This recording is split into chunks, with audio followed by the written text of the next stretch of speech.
વડોદરાથી સમાચાર ફર્નિચરની 7 દુકાનોમાં મોડી રાત્રે આગ લાગી હતી।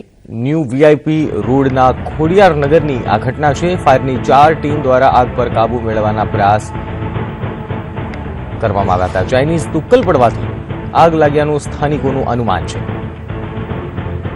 ચાઇનીઝ તુક્કલથી થતા નુકસાનનો વધુ એક દાખલો આપને જણાવી રહ્યા છે। વડોદરાથી ફર્નિચરની દુકાનમાં ભયાનક આગ એક સાથે 7 દુકાનોમાં ફર્નિચરની દુકાનમાં આગ લાગી છે। પ્રકાશ વર્મા અમારા સંવાદદાતા ફોન લાઈન પર જોડાયા છે। પ્રકાશ, જે આ ઘટના બની છે, કેટલા પ્રમાણમાં મોટું નુકસાન થયું છે અને સ્થાનિકોનું શું કહેવું છે? આપણે જણાવું કે આજવા રોડના જે ખોડિયાર નગરના 4 રસ્તા છે ત્યાં 7 થી 8 દુકાનો આવેલી હતી। ચાઇનીઝ તુક્કલ પડવાનું લોકોનું અનુમાન છે અને એના કારણે જ આગની ઘટના પ્રકાશમાં આવી છે। કરીને આપણે જણાવું કે આ ફર્નિચર અને મટીરિયલની દુકાનો હતી એ આ તમામ શેડ બળીને ખાક થઈ ગયા છે। આગના કારણે ફાયર ફાઈટરો ત્યાં પહોંચ્યા હતા અને ભારે જહેમત ઉઠાવીને આગ પર કાબુ લેવાનો પ્રયત્ન કર્યો હતો, પરંતુ ત્યાં સુધી આગમાં તમામ વસ્તુ બળીને ખાક થઈ જવા પામી છે।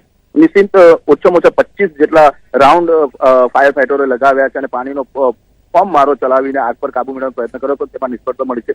જે રીતના વડોદરા શહેરના તંત્ર દ્વારા ચાઇનીઝ તુક્કલ પર પ્રતિબંધની વાતો થઈ હતી, તે તમામ બાબતો કાગળ ઉપર ને પોકળ સાબિત થઈ છે અને ચાઇનીઝ તુક્કલો મોડી રાત સુધી જ આકાશમાં છોવાયેલા નજરે પડ્યા હતા। તેના કારણે જ આ આગની ઘટના પ્રકાશમાં આવી છે।